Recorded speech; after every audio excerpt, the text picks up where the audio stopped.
So what you're about to watch is a compilation of my videos of shorts of that I uploaded off on YouTube of fucking English. Now I can't guarantee you that you'll enjoy my jokes or my storytelling, but I can guarantee you that whatever movies I'm about to suggest, those will give you the greatest time of your life. You can watch them with your friends, you can watch them with your date, and if you're a lonely motherfucker like me, you can watch them alone to just pass time. And if you're one of those, I never pass time, I'm a David Goggins type of person, then you can fuck off this channel. This channel is not for you. The movies I'm about to recommend are great. You should watch them. So look, if you're white, your wife is white, you both marry each other, and on the first day of your wedding, your wife fucks somebody else. And then fast forward to, delivery of the baby, your baby is black.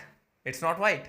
What would you do in this case? And to make things worse, there isn't one black baby, there are 3 black babies back to back. What does even a man do in this kind of case where the wife is a whore? Well, to find out, you can watch this movie, Me, Myself and Irene. It's a hilarious movie starring Jim Carrey. And I'm telling you, it's a very dark kind of movie too. So if you're one of those weak people, let me rephrase that. If you're one of those weak pussies, this movie is not for you. Happy Gilmore 2's trailer has just been released. And are fans of the first movie even alive anymore to watch this second one? Do people even remember this fucking movie? Come on, Adam Sandler. I'm just kidding.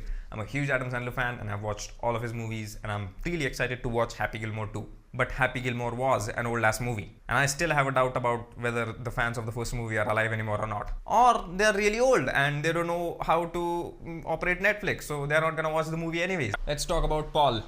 Actually, this video is only for movie nerds. I'm a proud movie nerd. So if you're not a movie nerd, this video is not for you. And this movie is also not for you. So, Paul, it is a hilarious movie. Like, it's almost as hilarious as Ted. It's not as hilarious as Ted, but it's almost as hilarious as Ted. Very offensive jokes, always crossing the line, just edgy jokes. To give you a glimpse, a Christian lady of the Lord, who has never masturbated once in her life, is converted to people like me. People who like to fucking curse and like to fucking fuck and like to fucking jerk off. Simon Pegg is the main lead. What a funny last name. What did his family liked pegging or something? For those of you who don't know what pegging means, it's when your girlfriend puts on a dildo strap on and then does you up your ass. The movie starts with 2 nerds going to San Diego Comic Con. Now, for those of you who don't know what San Diego Comic Con is, it's a paradise for movie nerds like me. Like, it's the final destination that if we reach it, then we have achieved enlightenment or something like that. You know, like how a pervert's greatest place on earth is Las Vegas for those lap dances, or like Thailand? Yes, that's what San Diego Comic Con is for movie nerds like me. All in all, Paul is a very funny movie. It's one of the most funny movies out there, and you must watch it. I actually watched it because Seth Rogen has voiced the alien, and I love Seth Rogen. And the thing is that, there is also an Invincible Easter egg in the movie. So this movie was released back in 2013, and they put Invincible Easter egg on his shirt, which is, and Invincible was released in 2022 or something like that. So, just total nerd shit.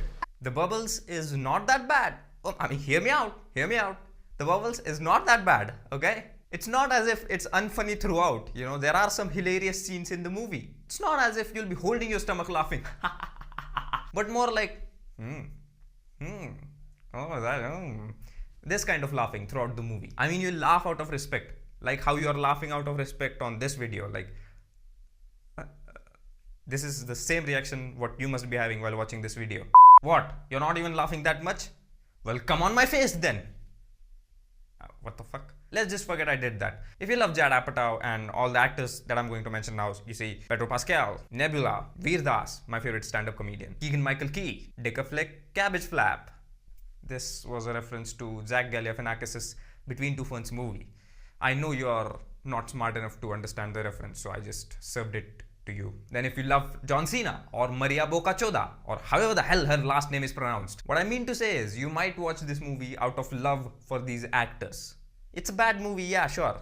But like if you love these actors, you'll watch the movie anyway, like how I did. So as I said, The Bubble is not that bad. Here are my thoughts on The World's Greatest Dad. It is a depressing as well as feel-good movie at the same time. How can it be both?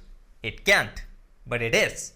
It's paradoxical, yet it's true. You're gonna feel very free after completing watching this movie. I'm not bullshitting, alright? You'll feel so free, you'll literally throw all of your clothes away, even your underwear, and you'll jump in a swimming pool. That's how free you'll feel. The movie is labeled as comedy genre. Now, is it hilarious? For broken people like me, yes, it's very hilarious. I laughed a lot. But for normal people, no.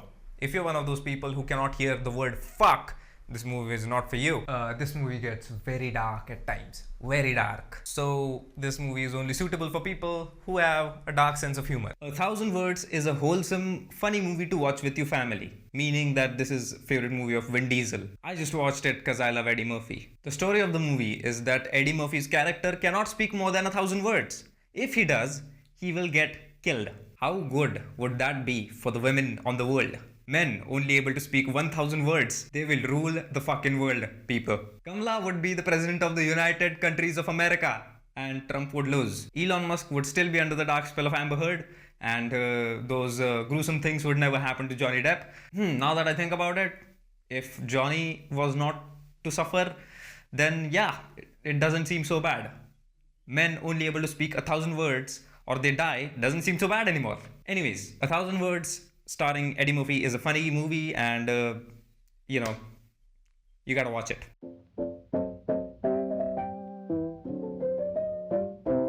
Let's talk about The Guard. The Guard is a black comedy movie. In these kind of movies, there are jokes about murder and crime and niggers. Oh, so jokes about murder and crime are fine to you. But as soon as I drop the N-word, you're like, oh, dude, don't go there. I meant no disrespect to black people. Alright, I respect you all. I just wanted to show the society how hypocrite it has become. They would rather be the guy who is righteous and who doesn't use forbidden words than be the guy who is actually respectful towards, the stuff they should be respectful towards. Being woke today means giving up your fucking common sense. Anyways, back to The Guard. It's a sarcastic, deadpan, irreverent movie. Just the way Irish people like the humor. Dublin. I just said Dublin in the Irish accent just for the sake of it. I love to say Dublin. Twins. Let's talk about Twins. So this is the movie that Brian Johnson watched, and he got inspired to become Brian Johnson. This is a reference to understand joke, okay? If you watch the movie and if you watch the character arc of Arnold Schwarzenegger's character, then you'll know what I'm talking about. Arnold is supposed to be, by the way, smartest and most strongest of humans in this movie. But for some reason, he's even more retarded than a retarded person in this movie. The lady element that they put melted me. She is so hot, and it will melt all the boys too. Now, I did not know this before watching the movie, so I only knew this after completing the movie, is that the woman who played that character, Kelly Preston, is dead now. She was 57 when she died, and she died of breast cancer. I get sad when actors die because you bond with them while watching the movie. Anyways, after looking her up, I found out that she was John Travolta's wife. That made me even more sad, because the thing is that it's John fucking Travolta. You love the guy, and so it gives you pain to think about what he had to go through and what pain he had to endure while, Kelly Preston was dying. You know what? Movie loving is a double-edged sword. Yes, you watch all those awesome movies, but you bond with a lot of actors, and then you feel sad for their deaths. One Kelly Preston's death sparked a chain reaction of thoughts in me. John Travolta lost such a good spouse. Keanu Reeves lost his spouse. Oh man, he shouldn't have gone through that. I love him. He also lost his daughter. Keanu Reeves' spouse died in a car accident.